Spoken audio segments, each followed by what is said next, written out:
Well, I think the UNESCO 2005 convention that addresses the rights of artists and creativity, I think when it comes to the mobility of artists is something that is absolutely crucial. I think there's a lot more work that needs to be done on that front. I think also access to cultural works and to art, I think is very important. So I think both mobility for the artists themselves, but also the audience, I think is very important, that the audiences have access and ability to also experience the variety of art and culture that is available to them.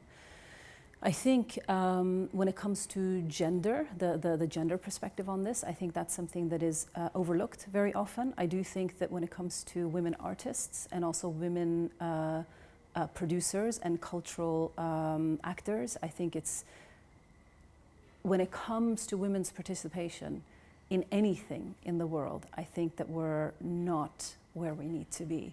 And that is just as true for culture and arts. I think when it comes to decision-making positions for women, whether it's museums or it's theaters or it's film or it's music or record companies or anything like that, I have to be completely honest, not just in developing countries, but also in the West, we're seeing that women, of course we're making a lot of progress, but we're seeing that women are desperately underrepresented in the cultural sphere. And I think that's something that I would like to see changed, and that's something that I'm looking forward to actually addressing more directly.